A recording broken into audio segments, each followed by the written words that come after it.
దైవ సేవకుడు ప్రవీణ్ పగడాల అనుమానాస్పద మృతిపై ఎప్పటికీ కూడా సస్పెన్స్ వేయడం లేదు. మనతో పాటు మాట్లాడేందుకు విజయప్రసాద్ రెడ్డి అంటే పాస్టర్ విజయప్రసాద్ రెడ్డి ఉన్నారు. ఆయనతో మాట్లాడుకునే విషయాలు తెలుసుకుందాం. సార్, మీరు ప్రధానంగా మీ వీడియో చూశాను నేను. మీరు కొన్ని అనుమానాలు వ్యక్తం చేశారు. ఆయన ఏ విధంగా చనిపోయారు అనుకుంటున్నారు మీరు?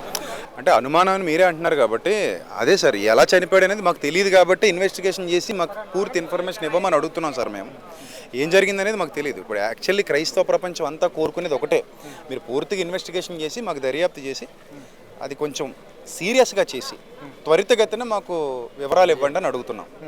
ఎందుకంటే బైక్ ఒక మనిషి మీద పడిపోవటం, అంత వేగంలో వస్తే బైక్ మీద పడిపోయి పరుపు మీద పడుకున్నట్టుగా ఉండదు కదా సార్. యాక్చువల్లీ మీరు చాలా యాక్సిడెంట్లు చూసుంటారు, ఎక్కడా కూడా అంత వేగంగా ఒకవేళ వ్యక్తి వచ్చేస్తే కింద మనిషి పడుకుని తర్వాత దుప్పటి కప్పుకున్నట్టుగా బైక్ ఉండడం అనేది అది చాలా అనుమానాస్పదంగా అనిపించింది. హెల్మెట్ ఊడిపోలేదు, అలానే ఉంది. షూ ఊడిపోలేదు, అలానే ఉంది. ఏమండి, హెల్మెట్ లోపల బ్లడ్ ఉంది. ఇదంతా ఎలా సాధ్యం, ఎలా సంభవించింది అనేది మాకు అర్థం కాలేదు. క్రైస్తవ్యాన్ని బాగా ప్రజల్లోకి తీసుకెళ్తున్న మీలాంటి కొందరు పాస్టర్లని కొంతమంది టార్గెట్ చేస్తున్నారు అంటారు. ఇది వాస్తవానికి వచ్చా? నేనైతే అనుకోవట్లేదు. కొందరిని చేస్తున్నారు, అందరూ కాదు కదా. ఇప్పుడు అందరూ చెడ్డోళ్ళు ఉండరు కదా, మంచోళ్ళు ఉంటారు కదా. సో చెడ్డవాళ్ళు ఎవరైతే ఉన్నారో వాళ్ళు ఓపెన్ అయిపోతున్నారు, పబ్లిక్లో వచ్చి మత విద్వేషాలు రెచ్చగొడుతున్నారు. ఇప్పుడు నేను ఒక క్రైస్తవ సేవకునని మీరు అన్నారు.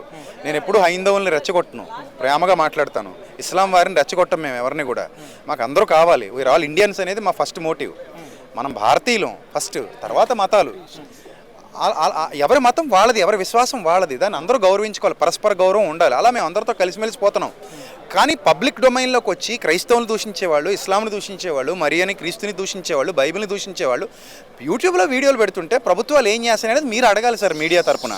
ఈ మధ్యనే రాధా మనోహర్ దాస్ పై రాజమండ్రిలో కేసు నమోదైంది. అవును సార్. దీనిపై కూడా మీరు డిమాండ్ చేశారు, మీతో పాటు చాలా మంది డిమాండ్ చేశారు. అయితే చర్యలు లేవు. ప్రభుత్వం గురించి ఏమనుకుంటున్నారు? అదే సార్, అదే ప్రభుత్వాన్ని డిమాండ్ చేస్తున్నాం సార్. పబ్లిక్ డొమైన్లో ఇలా ఇతర మతాలను కించపరుస్తూ గొడవలు సృష్టిస్తుంటే ప్రభుత్వాలు ఏం చేస్తున్నాయి? దయచేసి మీరు అందరూ మా గొంతు తీసుకెళ్ళండి సార్ ప్రభుత్వం దగ్గరికి.